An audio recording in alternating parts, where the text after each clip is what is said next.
আসসালামু আলাইকুম প্রিয় ভিউয়ার্স, আশা করি সবাই ভালো আছেন। আজকের ভিডিওটি খাদ্য অধিদপ্তরের পরীক্ষা সংক্রান্ত একটি অত্যন্ত গুরুত্বপূর্ণ সংবাদ নিয়ে। আপনারা যারা এই পরীক্ষার জন্য প্রস্তুতি নিচ্ছেন তাদের জন্য এই খবরটি জানা অত্যন্ত জরুরি। তাই ভিডিওটি না টেনে সম্পূর্ণ ভিডিওটি দেখুন এবং আপনি যদি আমাদের চ্যানেলে নতুন হয়ে থাকেন তবে ভিডিওটিতে একটি লাইক দিয়ে আমাদের চ্যানেলটি সাবস্ক্রাইব করুন। আজকে আমরা আপনাদের জানাবো খাদ্য অধিদপ্তরের সেই গুরুত্বপূর্ণ নোটিশটি যা সম্প্রতি প্রকাশিত হয়েছে। খাদ্য অধিদপ্তর সম্প্রতি যারা একই পদে একাধিকবার আবেদন করেছেন তাদের একটি তালিকা প্রকাশ করেছে এবং অত্যন্ত দুঃখের সাথে জানানো হচ্ছে যে তাদের প্রার্থিতা বাতিল করা হয়েছে। খাদ্য অধিদপ্তরে 25টি ক্যাটাগরির 1791টি শূন্য পদে সরাসরি নিয়োগের লক্ষ্যে দ্বিতীয় পর্যায়ে ড্রাইভার গ্রেড 15 পদে আবেদনকারীর তথ্য যাচাই করার সময় কর্তৃপক্ষ দেখতে পান যে একই ব্যক্তি একই পদে একাধিকবার আবেদন করেছেন।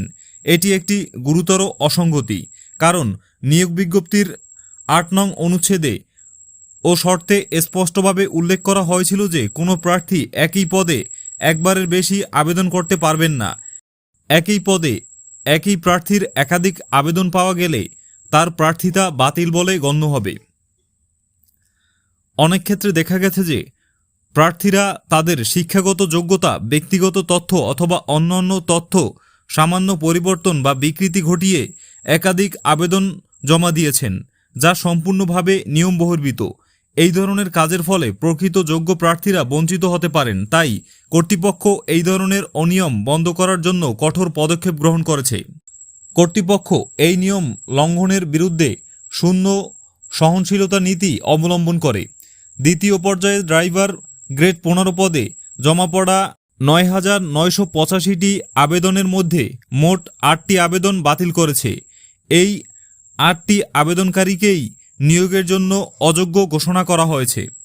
এখন স্ক্রিনে আপনারা সেই 8 জন প্রার্থীর রোল নম্বর দেখতে পাচ্ছেন যাদের প্রার্থিতা বাতিল করা হয়েছে।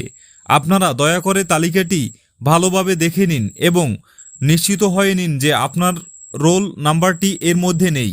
আশা করি এই তথ্যটি আপনাদের জন্য খুবই সহায়ক হবে।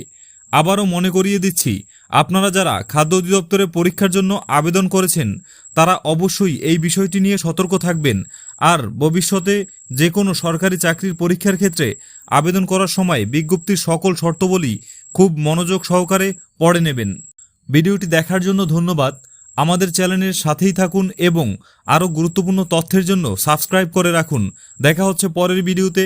ততক্ষণ পর্যন্ত ভালো থাকুন, সুস্থ থাকুন। আল্লাহ হাফেজ।